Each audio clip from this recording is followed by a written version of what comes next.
lights briefly illuminate the street, and the figure, the large, darkly clad figure that can only be John Malone, is revealed. As the engine dies away, the normal residential quiet of your neighborhood reasserts itself, lit only by the dim streetlights and the curtained windows of your unassuming neighbors. So after seeing the flash of his silhouette and recognizing him, just kind of let the sheer curtains fall back into place. Kind of out loud, just mention, "Hey, Kyle, kind of start turning down the lights in the house if you would," and turn and start making my way back towards the kitchen.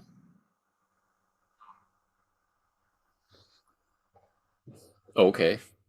Go up to the refrigerator, kind of look and see what Kyle has done. I know he said he was back here earlier about making sure that nothing was found. Going to start getting together another container, something that's not precious to me, probably just looking for a metal tin, pull some newspaper out of the trash, wrap the heart up, transfer it from the cake pan to that, box it up, put it back in the fridge. Same thing I'm doing back here. If I can, I'm keeping a single light on, so that it doesn't look like there's a lot of activity in the house at all. And move towards the front, try and find Kyle. Moving toward the front takes you past the trash, where there is a steady rustle of paper.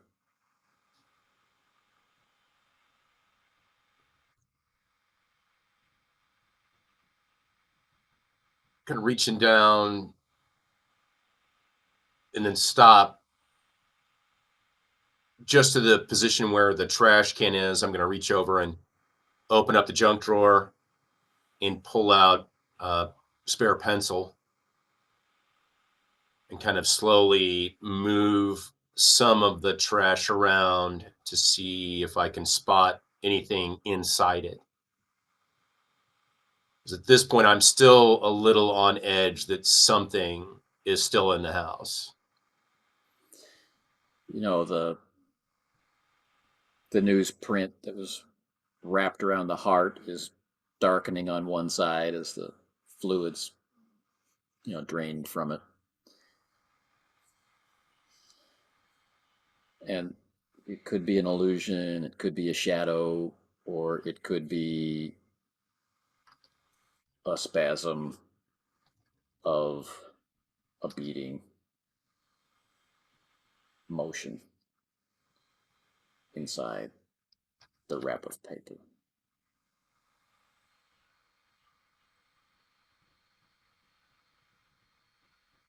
I'm going to stand there and watch for a while, observe if the action subsides, and kind of slowly start reaching in to pull the paper out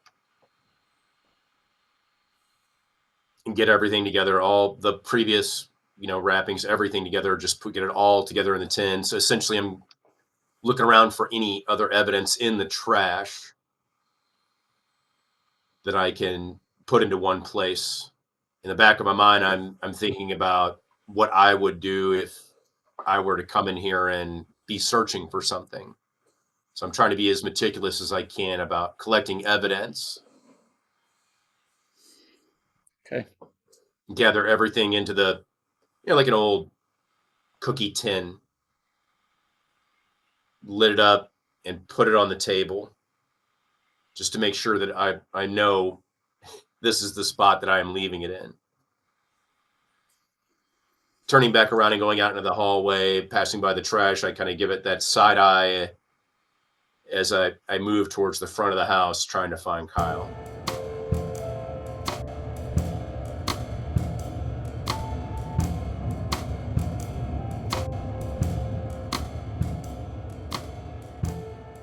It's definite. This small muscle, presumably from a young girl brutalized in Boston Common,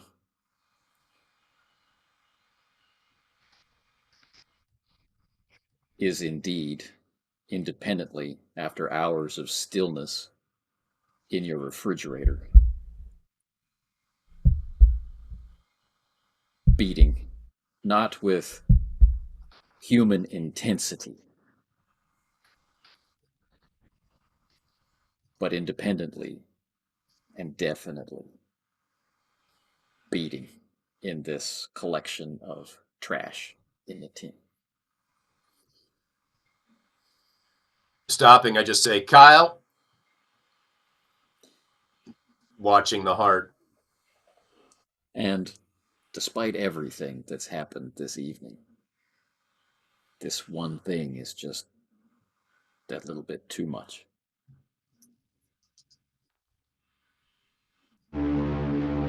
Calm, cool, collected. I know I have backup in the house. I may have seen something tonight, but this by far is not anything that is going to shake me.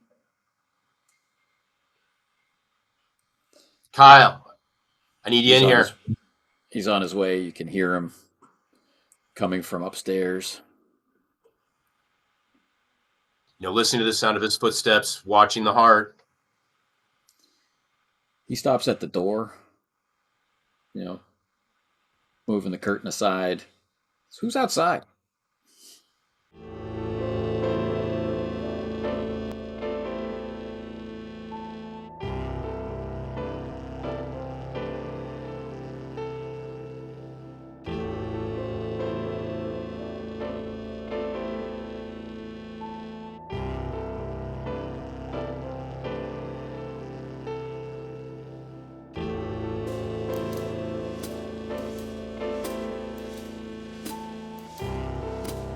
As kids, our mothers told us that if we did what we were told, stayed out of trouble, and looked to good men and women as role models to better ourselves, we could achieve the American dream. It's hard not to wonder now as the drought eats the heart out of the country and the dust delivers black blizzards and poor men beg for food while rich men fall from the sky. Did they know they were lying? Broken families, broken dreams, broken promises, moments of charity, holding off starvation for another day so that suffering can carve deeper marks in the rag-clad children of destitute parents cowering in confusion in the shadows of well-heeled shot callers for the gangsters and politicians, with the police taking money from both to keep the peace.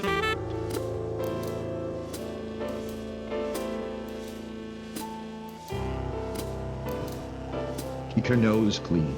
Keep it to the grindstone. Keep it out of others' business. The words of our mothers echo down the streets lined with ragged folk with tin cups praying for soup. Can anyone turn this free fall into flight? Is there an answer out there that brings sense to madness? Or do we keep swimming our way toward Asculum?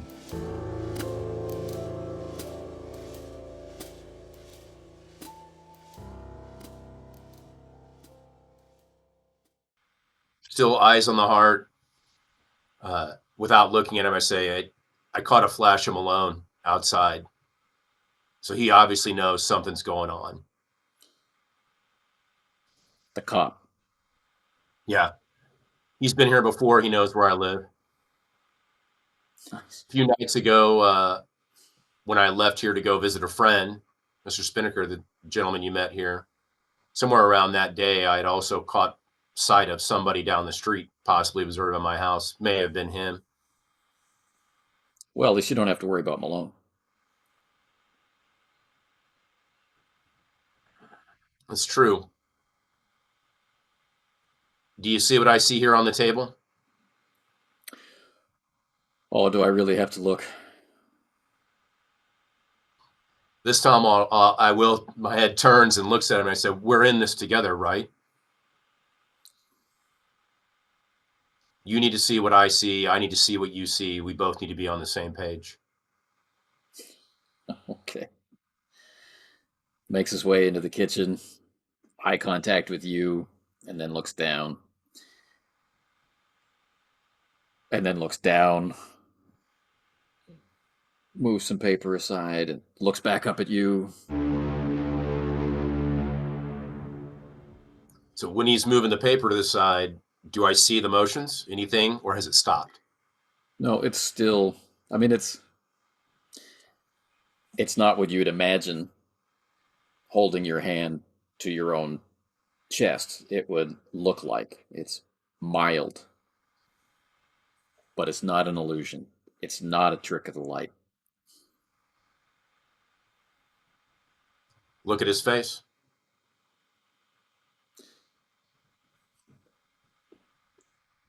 I guess it's too late to say I don't believe in magic. I hope so. After what you've seen so far? Yeah, I have an open mind. I've been to university. I smile when he says he's been to university. A very particular university, from my understanding, right? Well, I didn't study this. But you obviously recognized Armitage. That was pretty apparent. Well, Armitage is an interesting fellow, but Armitage, it's hard to avoid him. He's responsible for the library. Understandable. Definitely someone you're going to have contact with a lot. I spent most of my time in the library because it's cold there. And it definitely looks like, from what I could see from Armitage, he's definitely been through something. It was in the papers, Alex. You didn't. I mean, during that time, I was occupied, especially with family matters. It's about the time that the schism with me and my father began to happen. Well, Armitage was involved in what town was anyway, north of Arkham.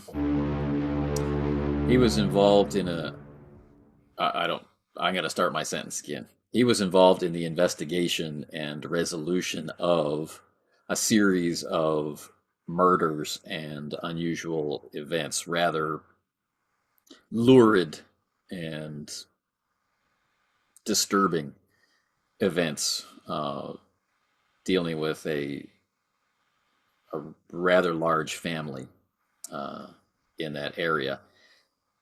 One of their relatives, by the way, was in your living room this evening.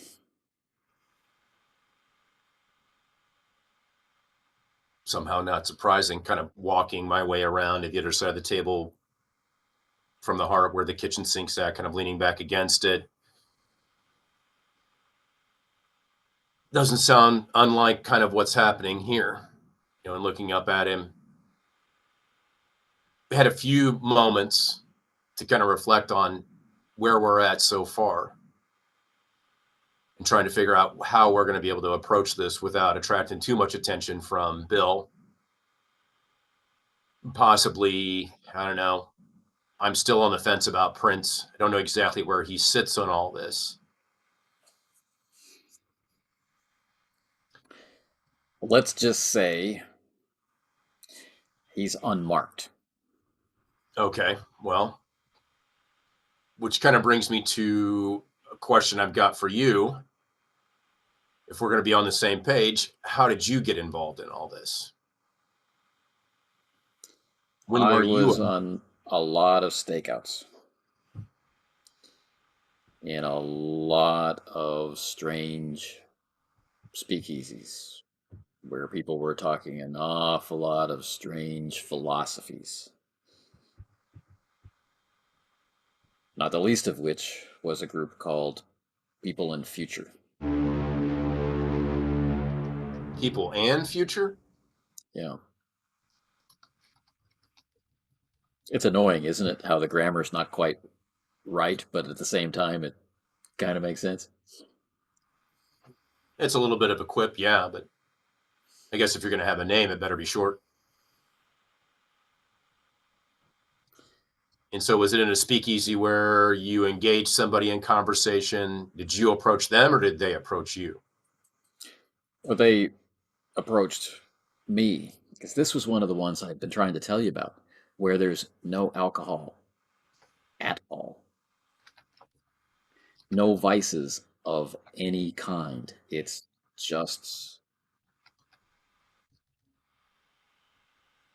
I don't even know how to describe it. Like, I don't know if you've traveled in Europe, but the public houses, the pubs, there's a sense that people gather there, and yes, there's alcohol, but not necessarily the need to get drunk. Not that people don't get drunk, you know what I'm saying, but there's a different there's a different feeling to it Well, somehow. I mean, that's why they call them public houses, right? That's where the public met, where a lot of conversations happened. And from what I understand, some of the best chess players came out of. So here we are in a an obvious speakeasy in the middle of what used to be O'Shaughnessy territory, with all the trappings of a bar, including, you know, highly polished glasses and things, and yet nothing stronger than church punch. And people are talking and they're sharing tips. Guys over in the corner, one guy's a carpenter, another one's skilled at pipe fitting, and they are sharing techniques with each other. And another guy is teaching another guy his trade, and you know, that's the conversation.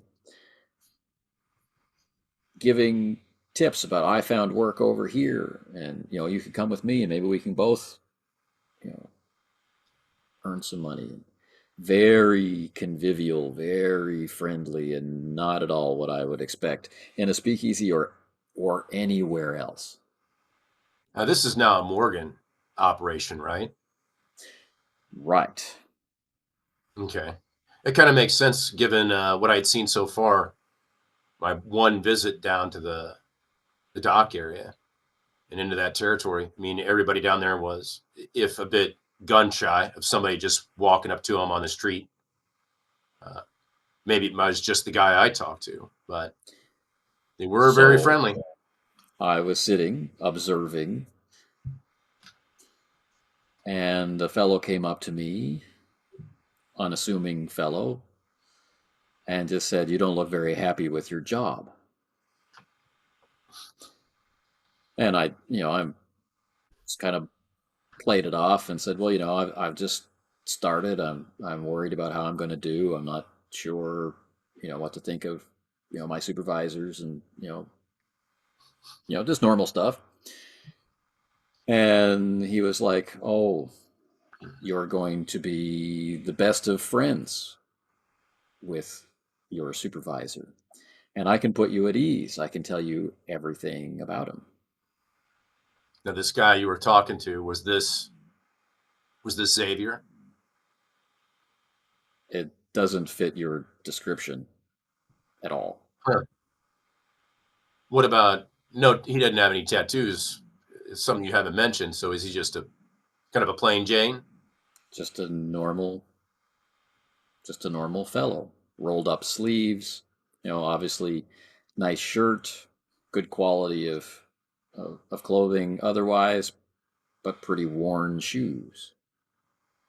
So I just felt at ease with him, and I thought, well, maybe he's a confidence grifter or something. Maybe he's just trying to play me, and I've always been kind of curious about how they do that. So I thought, well, I'll be the willing participant in this con, and we talk and we talk, and he's telling me stuff that kind of seems like Bill, and it could also apply to you, right?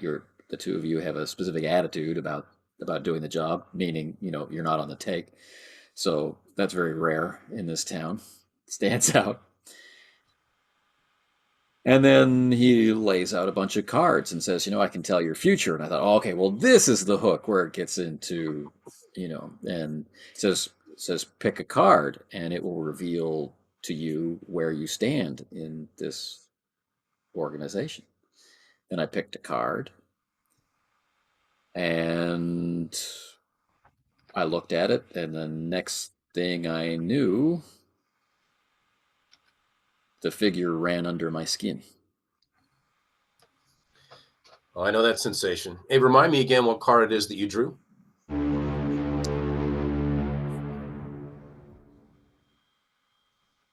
I don't know what it is, but he said that I was your page.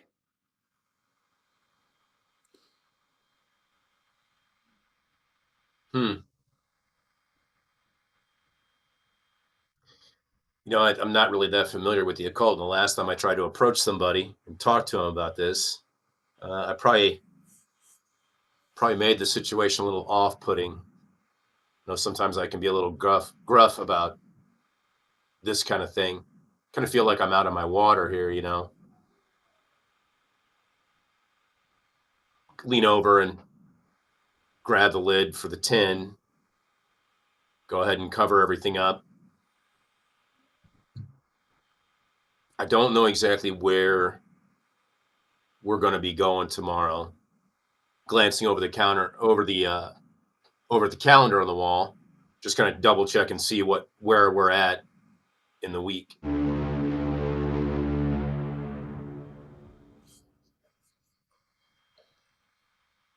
Because I know I still have an appointment with my dad, and that's going to be a difficult conversation, not just because of family matters, but business matters.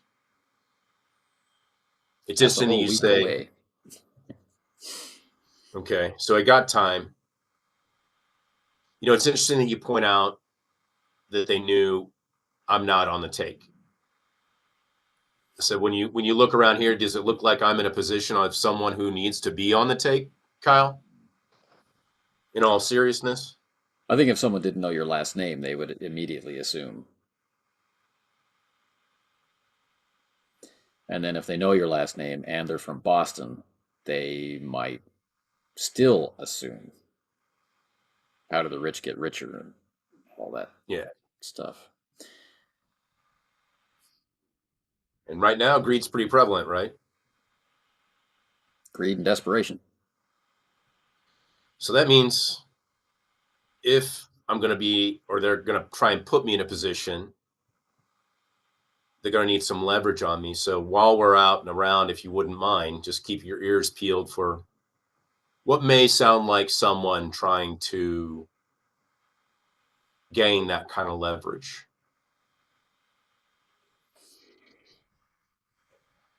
I'd hate to see what's going on now. Remember, I'm supposed to be in the hospital.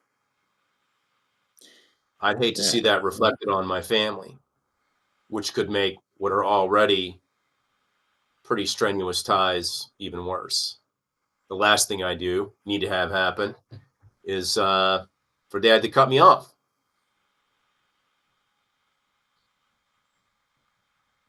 And then I really will be on Treasury pay. I kind of smile at that. I don't know what that's like, but I'm sure it ain't much. You would not be wrong.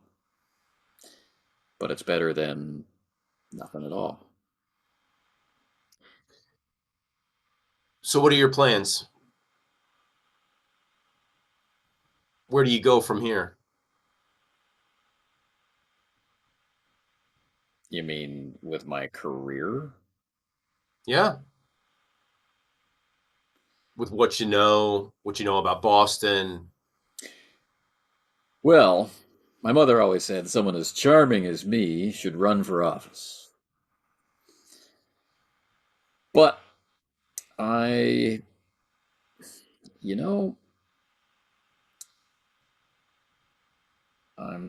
thinking that if Prohibition ever blows over, that a job with the feds will be what I'm looking for. That Bureau of Investigations. Smiling, I say, then you and I are the same mind, because that's exactly my plan. I don't think the Treasury's got enough power to deal with something like this. Right. And I get the feeling I'd probably get recruited into the Secret Service, and I don't think that's for me either. What, not dealing with the president? Or is that too much of a desk job? I think if things keep going the way they're going, the likelihood of someone taking a shot at the president is only going to increase. Yeah. It's not just tensions in the U.S. that are running high, that's for sure. I mean, everything is kind of on the slide. There's a very gentle knock at your front door.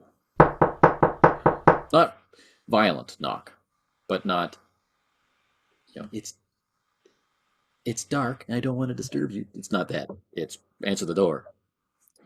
Okay.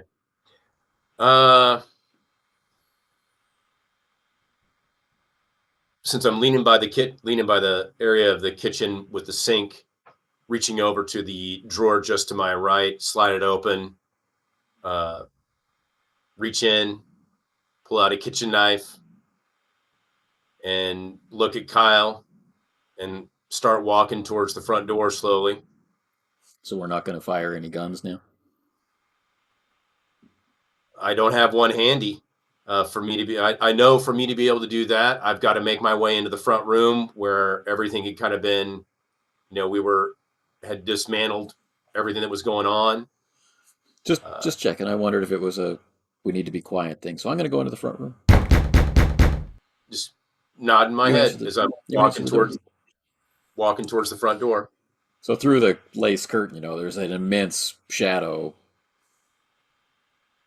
outside. Standing just off kilter from the door's handle to the left-hand side. Who is it? Officer John Malone, wondering if you might have a word on a cold evening. What are you doing here, Malone? You really want me to be shouting your business through your doorway? Do I really want to be letting you into my house, Malone? You don't need to let me in. Just open the door.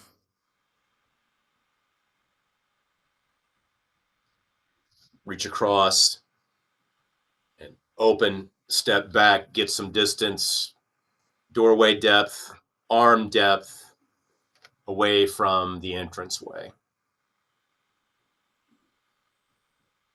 Hand still kind of to my side, conceal the knife, just behind my right hand thigh. Sure. Do you need to tell me something, or are you here on a request? I've been requested to be here, which has led me to needing to speak with you briefly so that I may complete my duties and go about my way.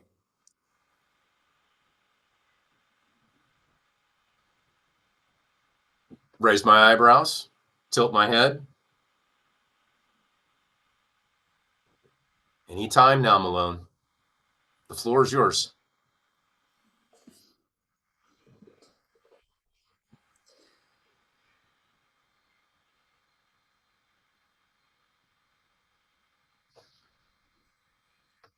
I believe you still have a package in your kitchen somewhere. How do you know about that? I was told.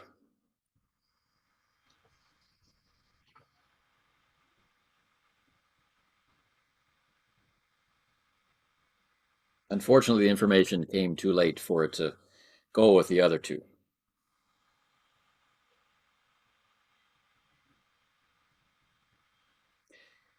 But the owner of it is on her way here. And I have two solutions. One, you come out and see how to deal with them.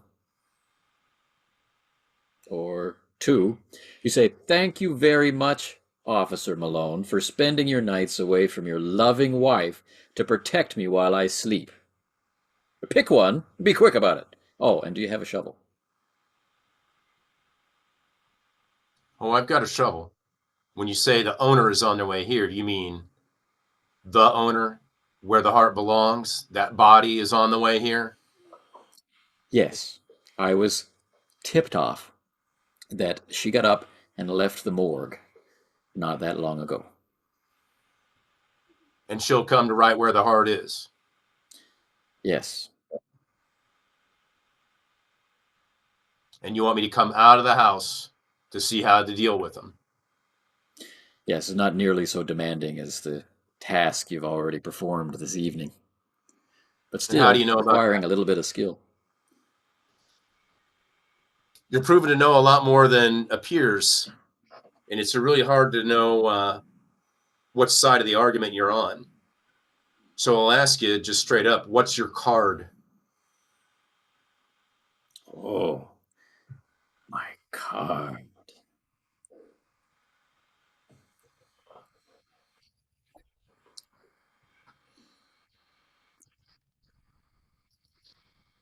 I am a knight, boyo, of pentacles.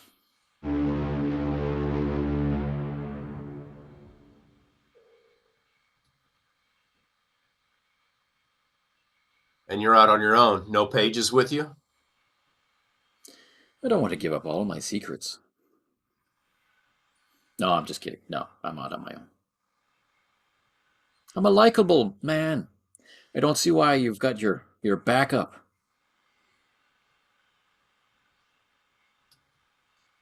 Well, given what's happened and being a new piece on the board, I'm just trying to understand my relationship with all these pieces. And so this girl that's on her way here is an opponent. Let's put it that way. I She's don't know not what on Mickey our was. side. I don't know what Mickey was thinking when he took her. Maybe Mickey didn't know what the effect would be, or maybe he did.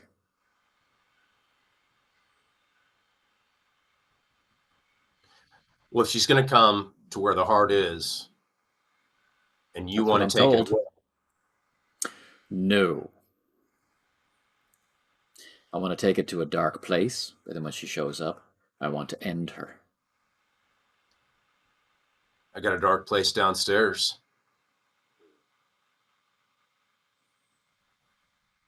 Kind of looking at just glancing at the walls of the house.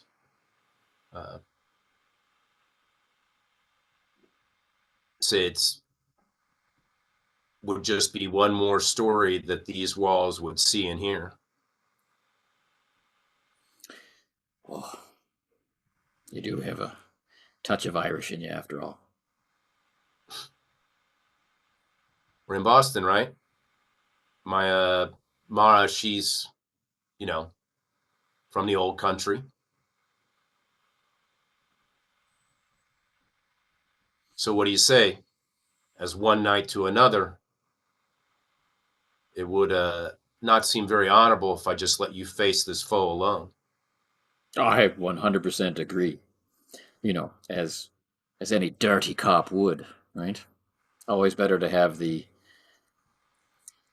odds in your favor. Well, then I'll invite you in. Well, then I'll come in. Thank you for Okay. the invitation. Stand off to the side, let him in. Not ashamedly, I do let the right hand kind of come out and say, I hope you understand my position, not knowing where you are at.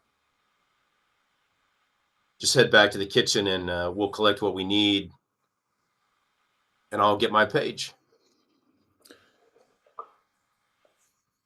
Providing this evening goes as planned, you have nothing to fear from me, Mr. Thornton. Nothing at all. I am well fed and satisfied. I have need of nothing from you. Just to follow the orders of my master.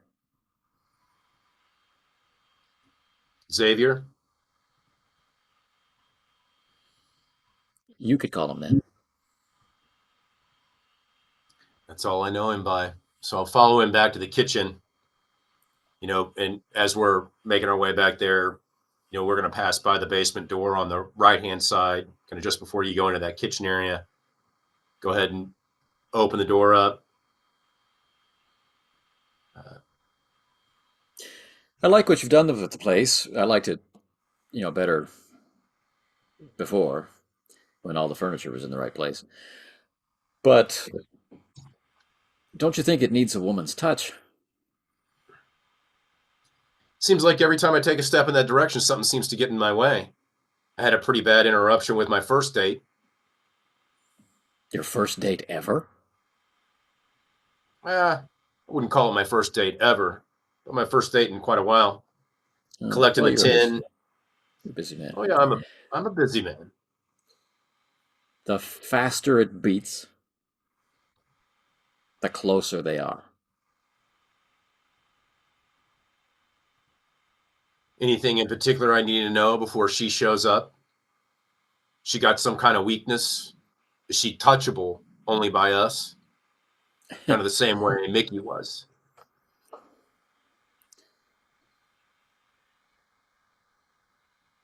She is to Mickey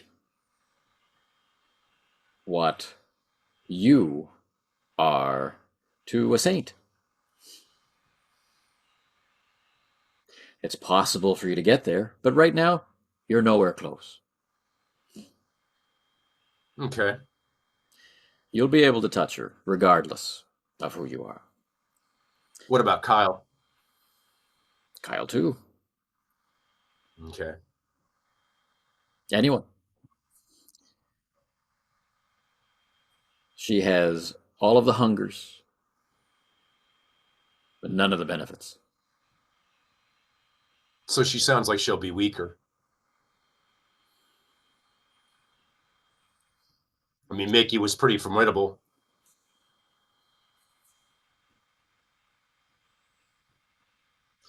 Kind of looking over at Kyle. You'll have to try me sometime.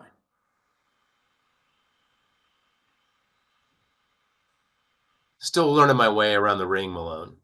I'm still learning my way around the ring. I'm no threat to you. Now, what we'll have to do is allow her to reclaim her missing body part. And in the, how can I delicately put it for your Harvard ears? Don't be delicate with me, Malone. Well, then in the ecstasy of the moment, right, as she's gripped in the passions of union, we need to remove her head. And unfortunately, for the chain of evidence, we'll have to destroy the head by fire. That shouldn't be a problem. I mean, after all, down in the basement, you got the coal room, got the furnace. Must be nice to be able to afford coal.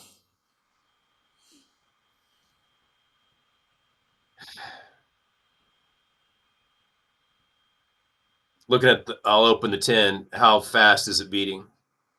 Faster than before, but still doesn't seem like it's a regular heartbeat speed. Okay. Let's get ready then. Let's try and make it as easy as possible, right? I look at Kyle and say, don't lock the front door. Don't even really close the front door. Leave it open enough for her to get in. Let's make it as easy for her to find us. Back door too, maybe? Why not? While we're at it, if you don't mind, Kyle, after you do that, out in the garage, grab the fireman's axe. I got a wood, it's not a fireman's axe, but it's a double-bladed wood chopper's axe. Okay. You look a little sour, Kyle. Did you think it was over? Well, I thought it was over, and, when you... So then, to end the evening, they chopped the little girl's head off. I look at the heart. Say at this point, it's no longer a little girl. Call me sentimental. Put a hand on his shoulder and say it's glad to see that one of us is still retaining their humanity. Well, you shouldn't have gone to Harvard if you want to keep your humanity. Kind of turning, putting the lid on the tin, looking at Malone and saying, let's go down to the basement and just kind of get ready. It's a pretty open area down there. It's an open floor plan. I don't have a lot of stuff in storage down there, so we got a lot of space to work. Good. Good. I'll go first. Wait.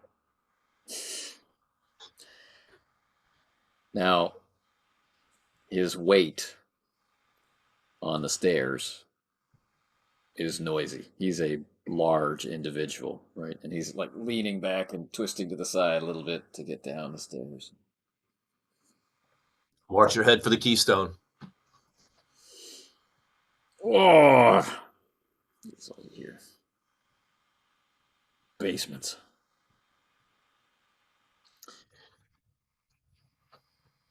When we get down there, kind of move towards the middle of the basement, open area, few posts scattered, to help provide support for the floor trusses for the floor above us. But for the most part, a few boxes, family storage, photos, and things like that kept down here.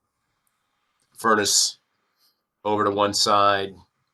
Just looking at kind of towards the front. It's a nice furnace. Oh, and blue coal, the highest quality anthracite. You seem pretty educated for a cop. I listen to the radio. Blue coal advertisements. They're on every hour.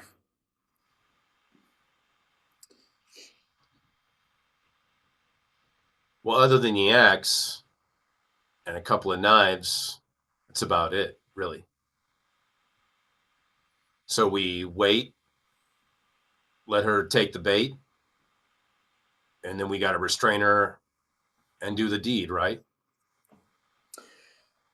This will be my first time doing this, and I have to take it on authority that what I've been told is true. But she should be fixated on what was taken from her. So if we put it in the middle of the room and stand back, we should be able to, well,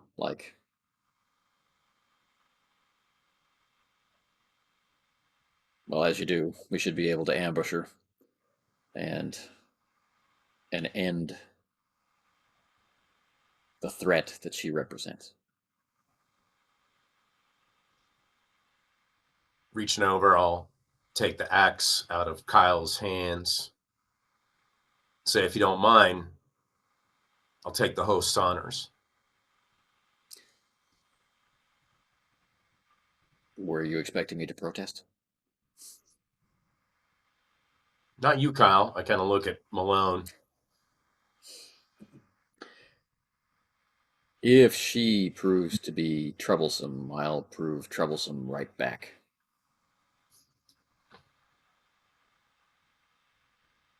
Tilting my head to the side, looking at him, and I say, well, then I look to see what kind of gifts a knight's able to receive then. Because as of right now, I kind of look down, my tighty-whitey pants, and the axe in my hands, and say, this is about all I've been given.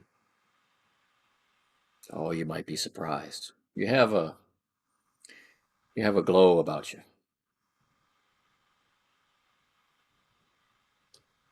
Look down at the heart on the floor and the tin. How fast are we beating? Now it seems to be like a good match for what you would normally feel. Okay. Axe, in both hands. kind of at arm's length, I'll start to step back and away from the heart, moving into the deeper shadow, and silently wait. All right. Listening for the sounds of the door, listening for the sounds of footsteps, then listening for the sounds of the upstairs door coming to the basement, and then the first signs of her footsteps. Just waiting. Well, you've been through a lot. It's been a really awful day. And there's fatigue to contend with.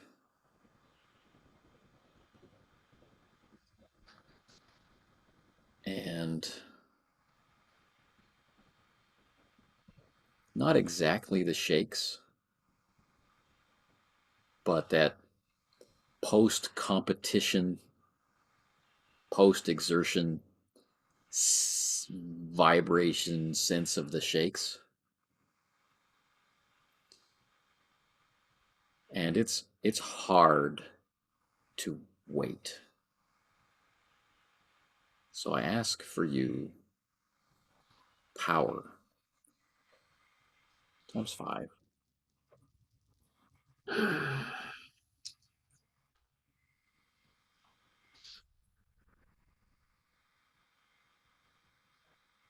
The hands and fingers rippling, trying to maintain grip on the axe handle, the slight spinning of its head every now and then, shifting from foot to foot, bending of the knees, trying to stay flexible, trying to not let the fatigue tighten me up.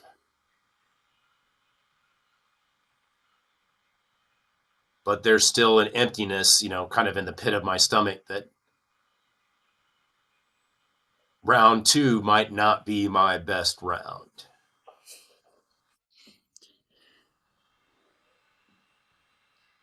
The heart is beating. It's obviously beating.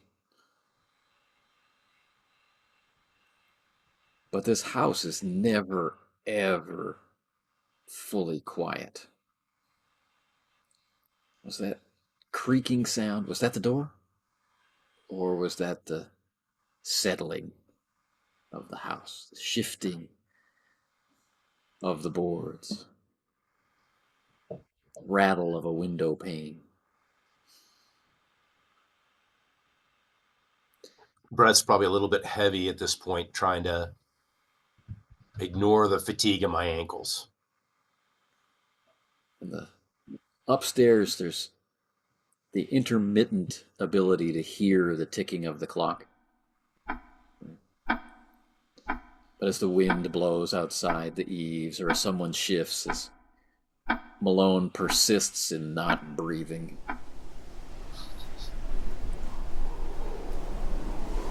the clock fades in and out. And it's almost like each second drags out for minutes. Tick.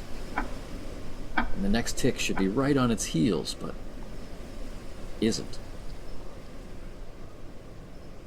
Tick.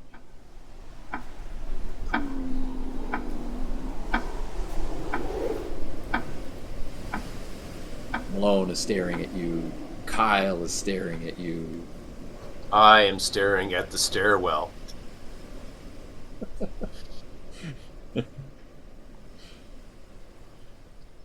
And finally, a sound that cannot be misinterpreted.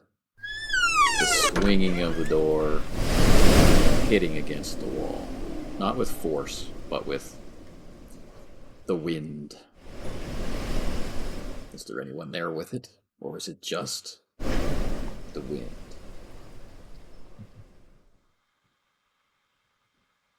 Malone has his head up.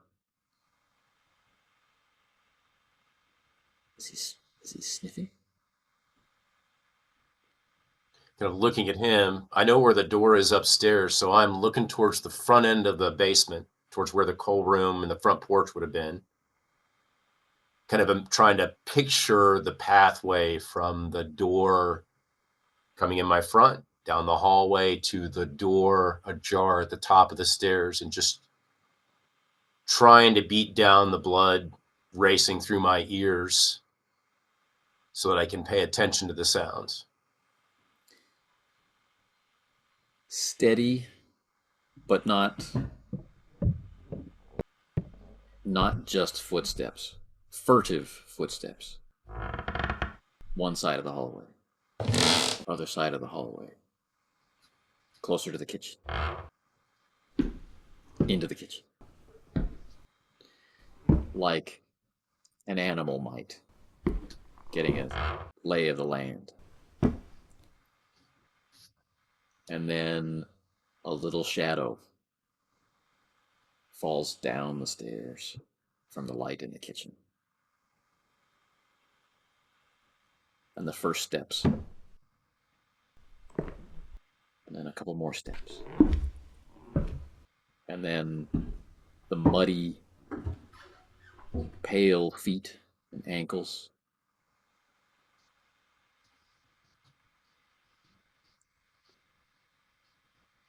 A shroud of blanket dragging as an afterthought behind her. The heavy stitching from the corner, the Y stitching, which is completely inadequate at closing the cavity in the chest.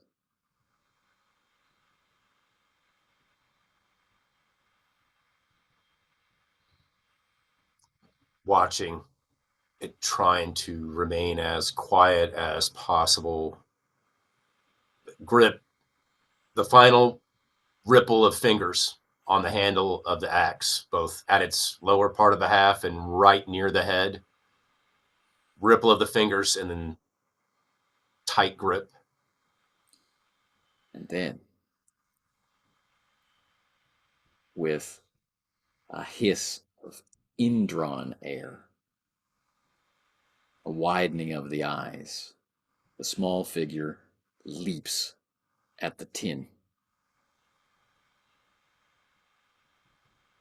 landing and scrabbling for it. And there is a pulsing reddish glow as she comes into contact with it. Corner of the eye, I'm waiting for movement from Malone. Malone steps forward. His big fist pile drives into the back of her head, sending her sprawling across the floor. Does the heart go with her?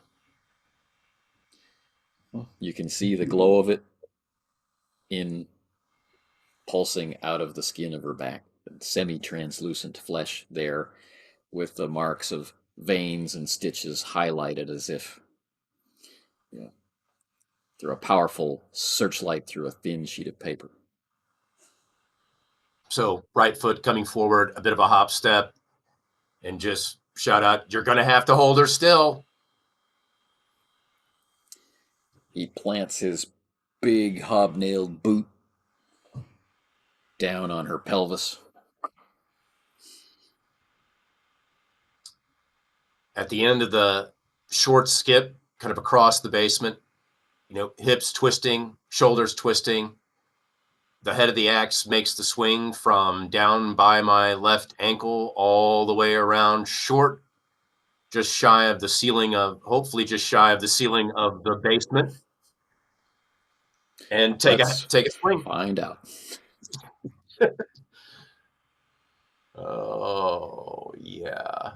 Where are you at?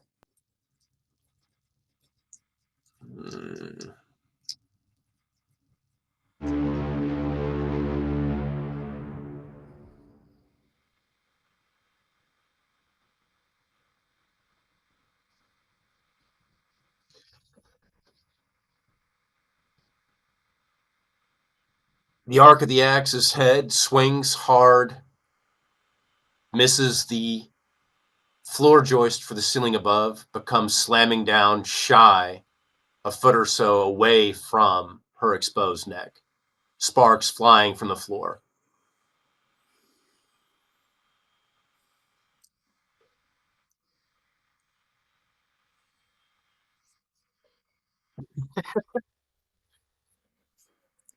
The tension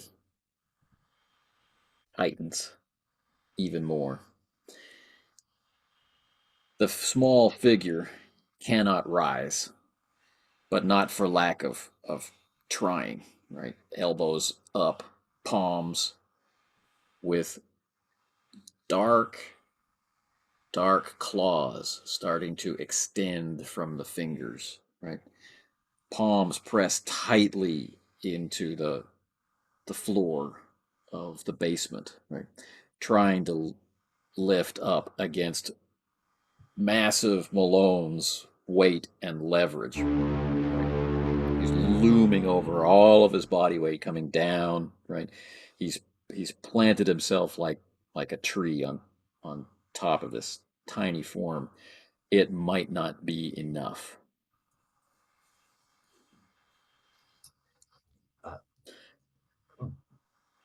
Shit. Holder. From the corner where Kyle has been waiting, you hear the rack slide of his automatic.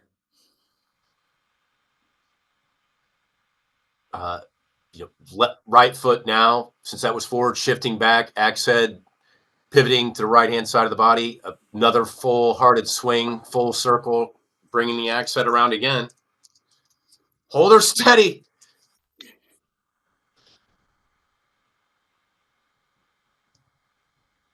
A squared hit. Now I don't have axe recorded. Okay. Sorry. It bites in like you expect it to bite into a tree. Firm. Not all the way through to the floor. And with the sense that pulling it back out again will have that same resistance as from a piece of wood. So not like effortlessly splitting cordwood, but like swinging it into a tree is the sensation transmitted up the axe handle into your hands. Thunk.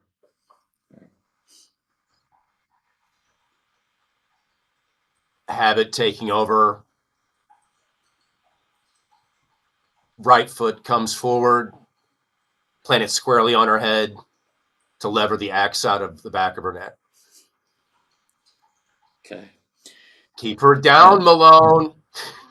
With something that sounds halfway between pleading and some sort of formal prayer, Kyle unloads a shot.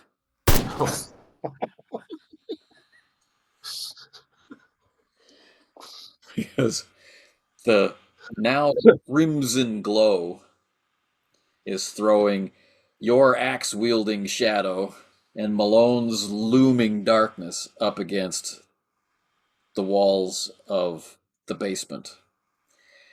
The coal fire in the furnace is lit like a portal to hell, and there's distance between where the heart has entered the body and the floor. As the axe comes free, you know the bullet strikes the body.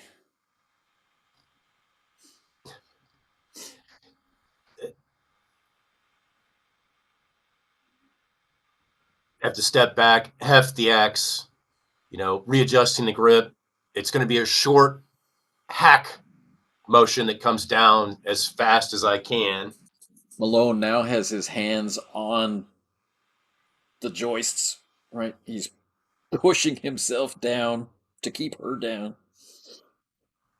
So again, another squared up hit.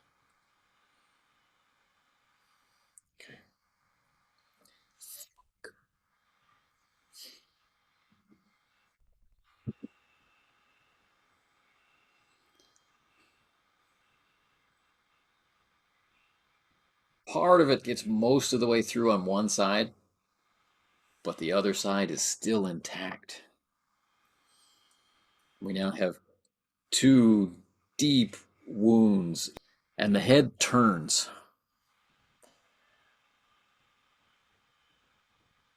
And there's eye contact.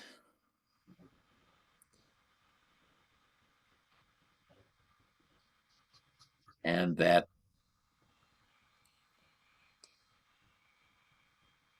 extension, that red and writhing extension full of hungry mouths, is growing before your eyes, not being unfurled, but manifesting,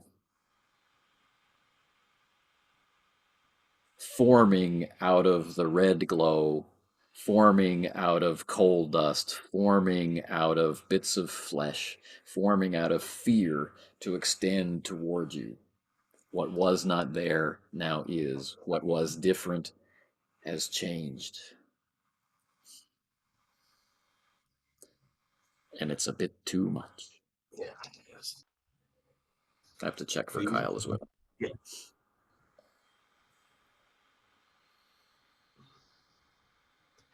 Stepping back in panic, shouting, Kyle, you're not going to be able to get another shot, and Malone's not going to be able to hold her. Her neck is as tough as wood. You're going to have to get in here right away.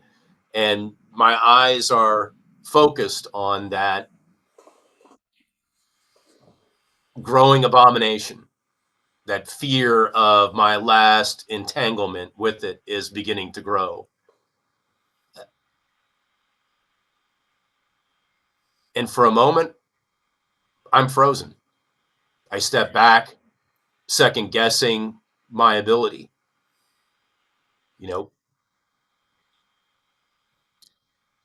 Kyle is screaming, "Get it!" and unloads. Yeah. Right? That heavy cycling thunder, especially in a closed space. Oh, on yeah. that 45 automatic. Boom, boom.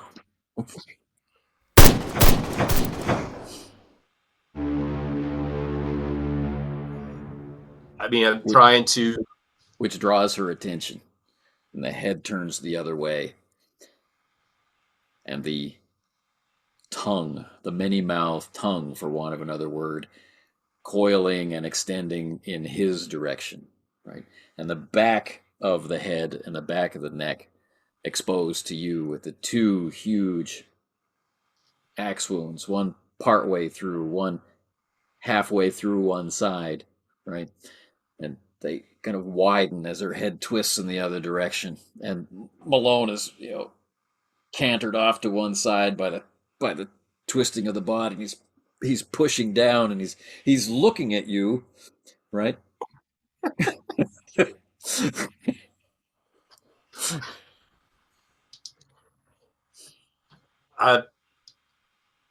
It's a lunge forward, but you can almost see the reluctance in hesitation as I wind up for another swing. And the axe buries itself in the floor joist of the ceiling. It is a 99. Okay. And there's just shock on my face as the jerked, halted action. And all I can say is, I thought I'd have enough space. I thought I'd have enough space. I thought we could do this down here. I thought we'd have enough space.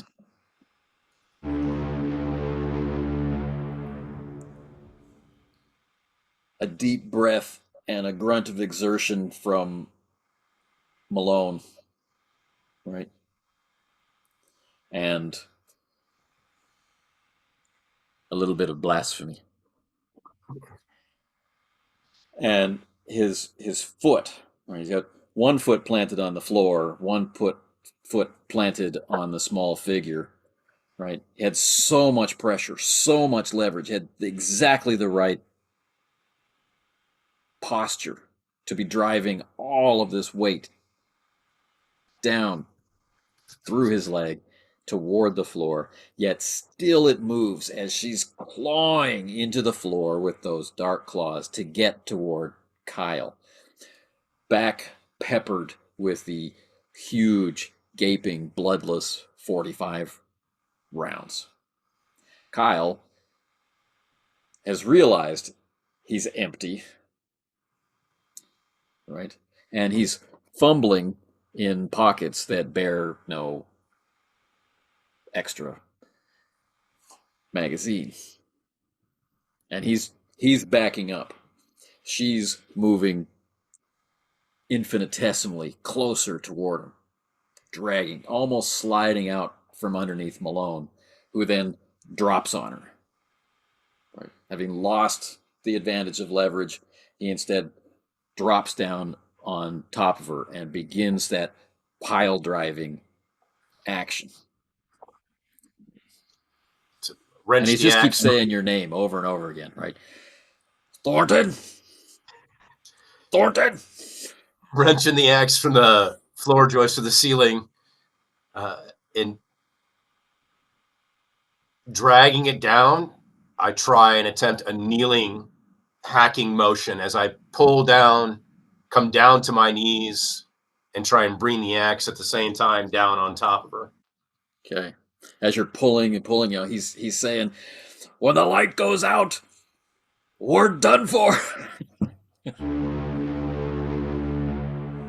That is going to be a hit, if barely. It's just barely. Okay. So whistling past Malone's shoulder, right? And another look. And a bloodless line down the side of his face. Chunk.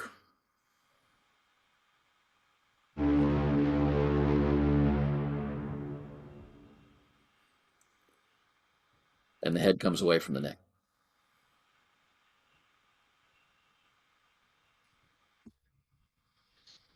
Snatch it, grab it, the axe to the floor, just let go of it. Never played football before, but I try and make a in motion grab and pick it up. Okay. It's quite easy to grab because the hair is coiling around your hand. The eyes are rolling wildly. The tongue is extending in all directions to seek, right? And you have so much exposed flesh in your undershirt. Oh, yeah.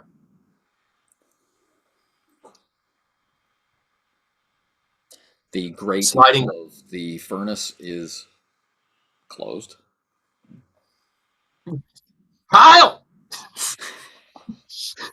Little help here! He realizes. I'm moving towards the furnace. My hands are wrapped. He burns himself on the furnace grate. He's like, ah! Is it open? As he's reaching back, I am thrusting forward. So the head comes in contact with the hot grill, right? Still closed, slides across, right? He grabbed it to slide it across without the hand protection, without using the poker, any of the things that you would normally do if you're not panicking. Yeah. Right. So the face is pressed up against this hot grill and begins to smoke and steam, and the eyes are, trying to see you as the side of the face is pressed up against the grill, and that smell of hot, overcooked pork is just filling the basement. And Malone heavily gets to his feet and says, "Open the door!" Pulling it back again, shouting, "Kyle, the door!" Kyle using his foot, kicking at the furnace grate,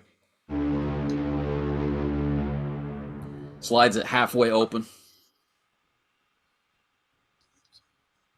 Use the head at this point, now that it's been dislodged, to slide it the rest of the way.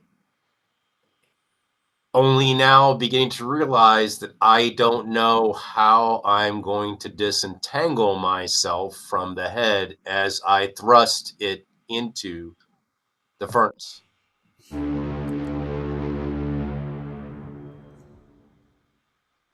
one of the many mouths finally finds purchase. And a sense of coldness runs down your arm from your elbow toward your wrist.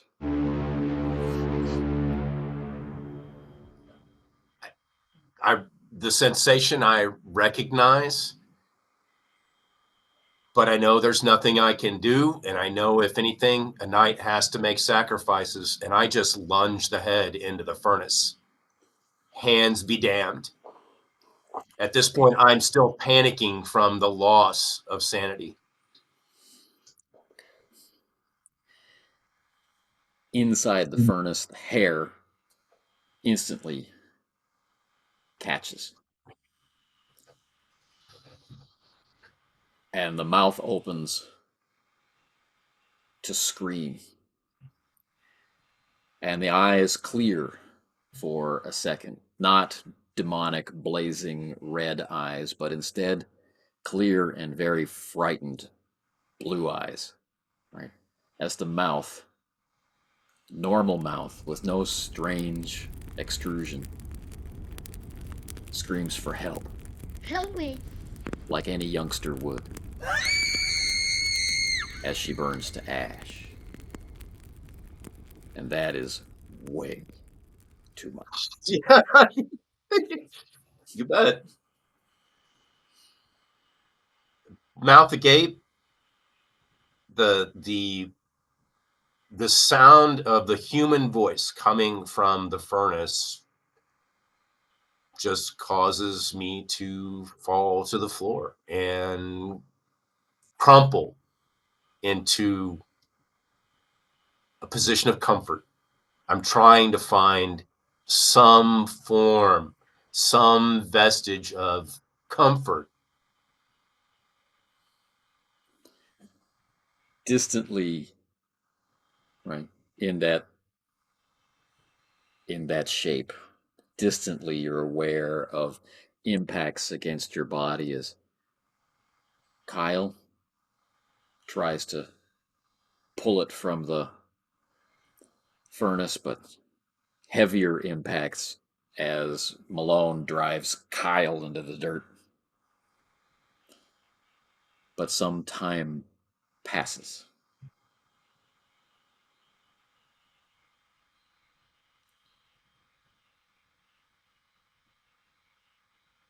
And when you come to your senses, the furnace is cold.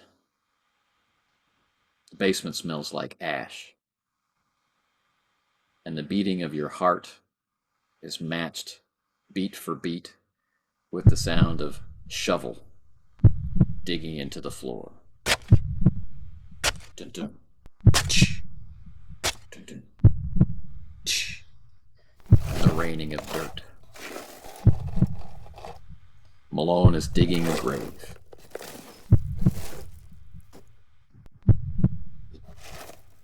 I'm watching from the floor, still trying to piece it together and understand how it got this far. How can something like this be stopped? How can I prevent this from happening again? The sweat, the cold sweat of stress and tension, soaking what remains of my undershirt. I can feel the dirt against my back and on the floor, but I can do nothing to bring myself to a sitting, let alone standing position. I am just mentally and physically exhausted.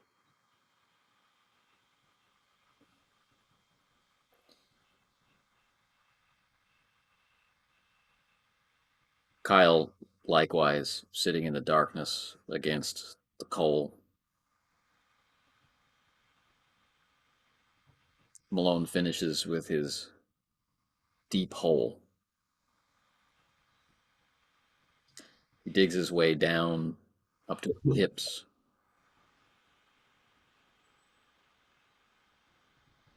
And then, with a certain amount of gentleness, completely absent before,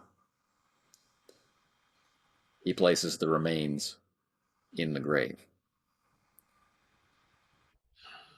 And the sound of shovel work resumes until you fall asleep. And we close the curtain on tonight's session.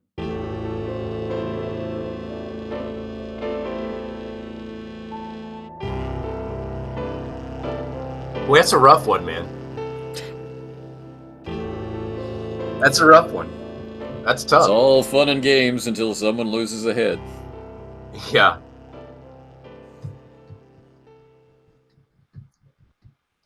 It's an incident for Alex that puts a very fine point on things. How so? That there is no limit to the kind of victim. You know, before it was at the hospital, it was just indiscriminate, right? Here, it's in your face. It's face to face. It's, you know, he's really seeing that it doesn't matter who gets in whatever this is way, this organization, this people, this menace, this anathema. Right. But I mean, even though, it definitely reaffirms for him that, you know, he is going to sacrifice something, a part of himself if he has to.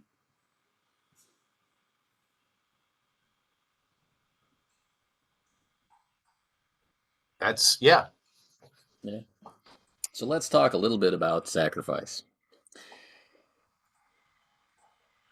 At Should we this start point, with sanity, the Yeah. combined losses, Yeah. right, from the 2 failed rolls, Yep. comes to 6 points. Oh, wow. Okay. Now that means that's more than 5, and when it's more than 5, then we're looking at a more enduring effect. Yep. But I don't want to be hasty about deciding what that effect is. I think we should think about it over the week, and we should talk to each other about exactly what was too much for Alex and how that would begin to manifest as some kind of behavior, whether that's a mental behavior or a physical behavior as a result of this trauma. Okay. This is ultimately a treatable trauma, but it's something that he is going to be carrying with him. I mean, and not to be too hasty, I know you say you want to think about it, but I could definitely point at the very last roll probably being the most impactful of any of the rolls that were made today. Right. Definitely. But how that trauma is going to manifest, how it's going to plague him and bother him is something I think we should consider. And Kyle likewise has been similarly affected by this experience. So there's that. Then there is the loss of blood and the burns. Yeah. Which together amount to another 5 points lost. Bringing the total 5 down to 26, just so you know where it rests out of the 40. Right. So 6 points of sanity lost down to 26, and hit points reduced by another 5. That is pretty bad. Yes. Yeah. That is, at this point, medical attention worthy. Very medical attention worthy for Alex. Burns. Yeah. And it's what plays into the loss of consciousness at the end. Yeah. That right now puts me at 3. Right. And with all the fatigue and stress, psychological trauma. Yeah. To just kind of put the mechanical aspect of it all in perspective. Yes. It's a good thing I don't have a date this Friday.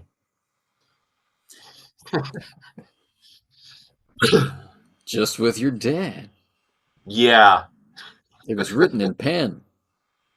Yeah. Oh, I made sure that was emphasized. It couldn't be erased.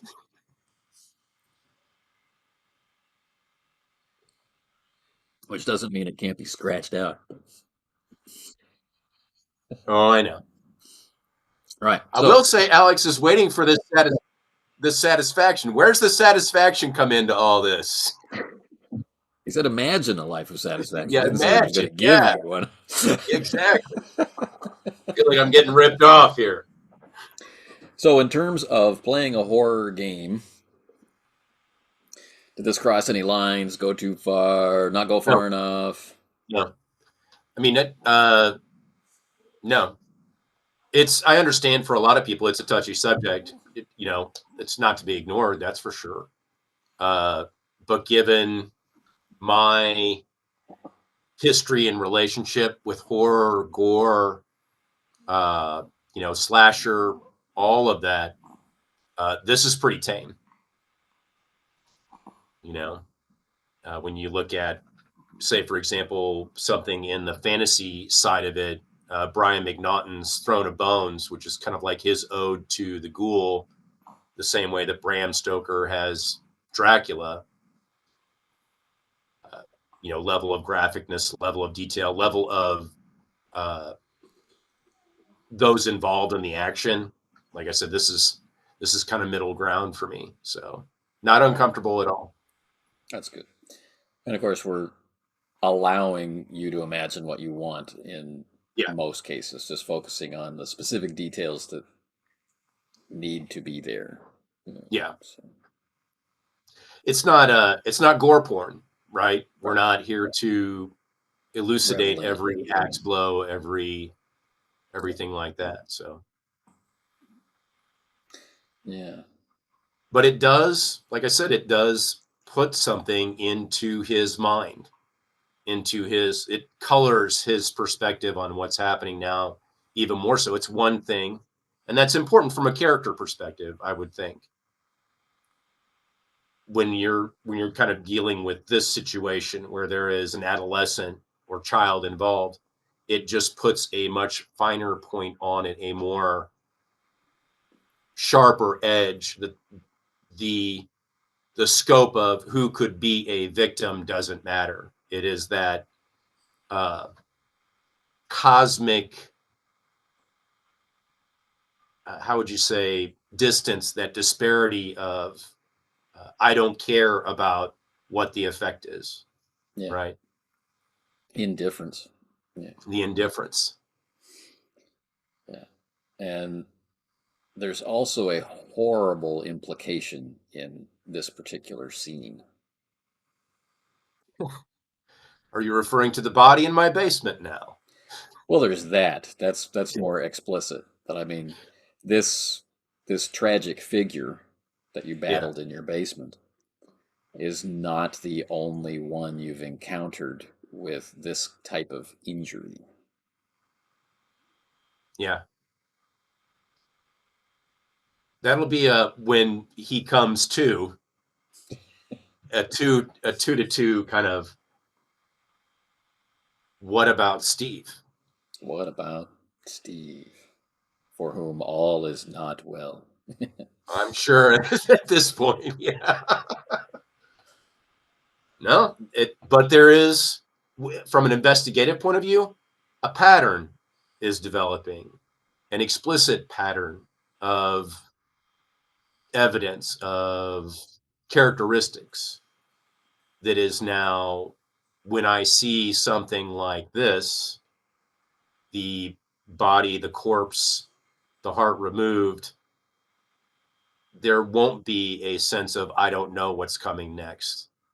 There's going to be a sense of, I have a pretty good idea of what to expect. Right. And that's pretty clear. So from an investigative standpoint of view, it's a solid chain of evidence, right? It's a win. In this darkest of dark basements.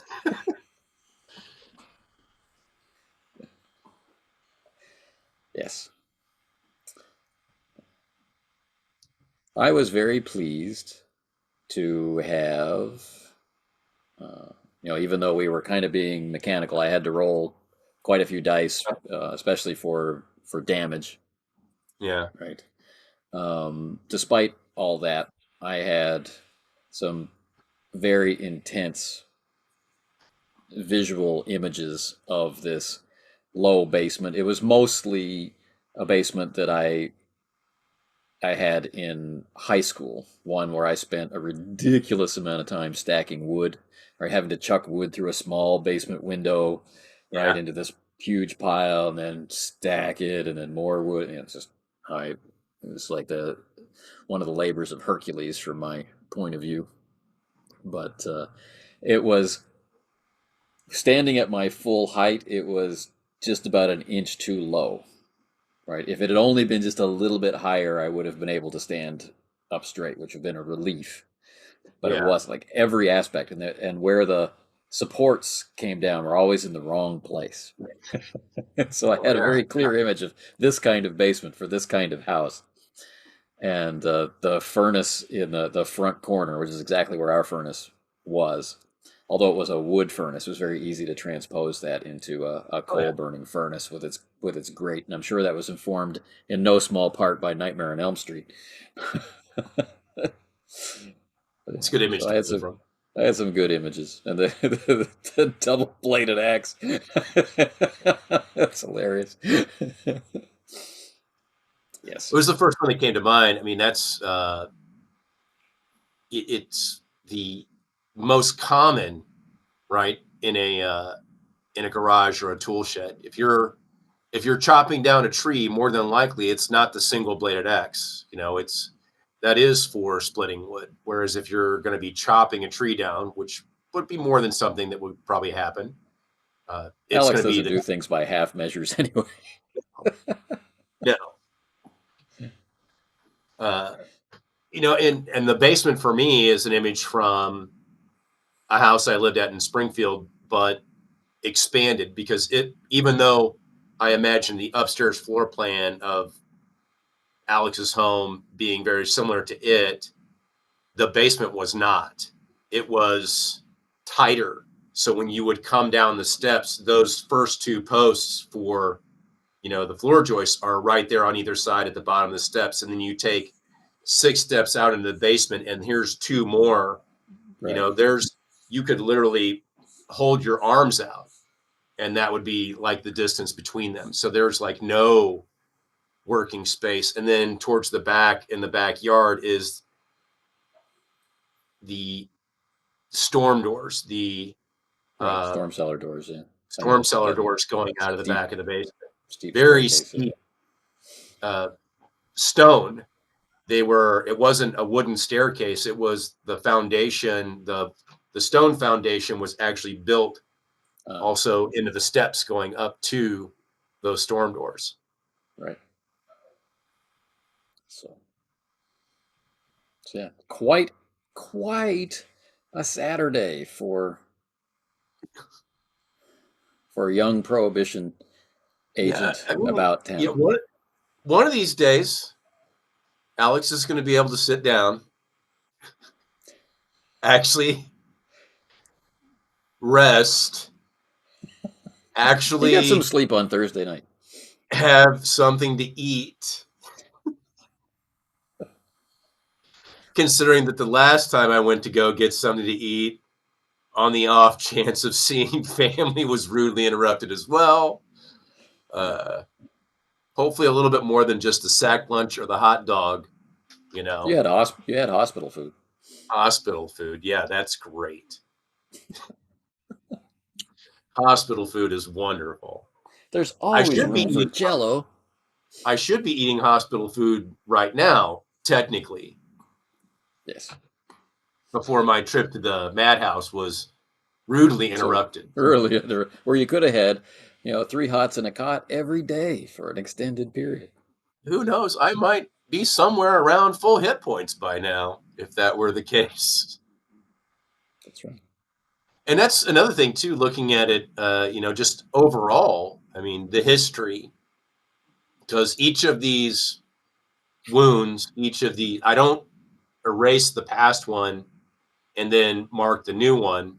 I just move to the next lowest number and highlight that on the sheet. So 3 injuries. I'm pretty much still suffering, carrying, and as far as the sanity goes, 3 hits that I'm carrying total now so far to recover from. Right. And I'm not at, but very close to halfway to 50% of my starting sanity. Right. All in a week's work, I mean, it's about a week and a half. Been definitely no stuff.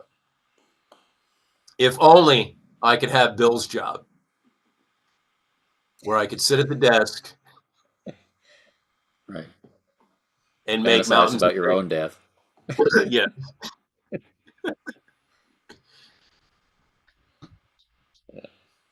All right.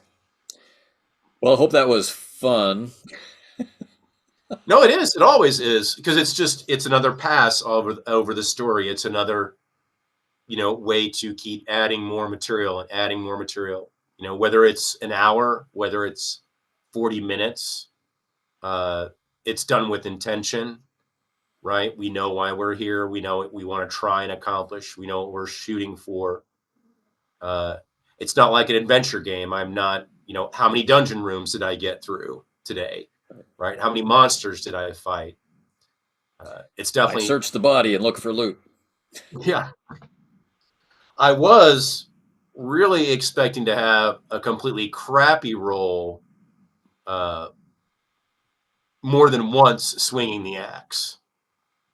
Definitely not your forte.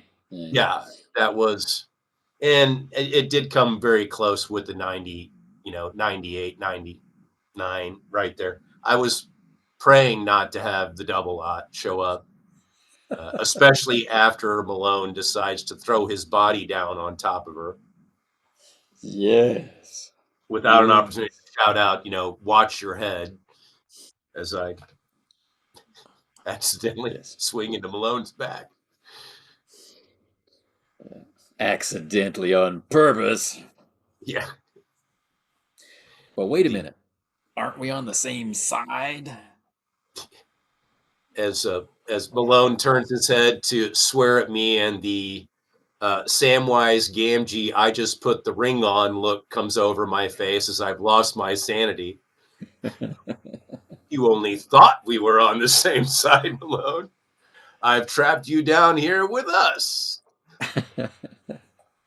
Fantasies. Right. So you learned some stuff. Kyle got to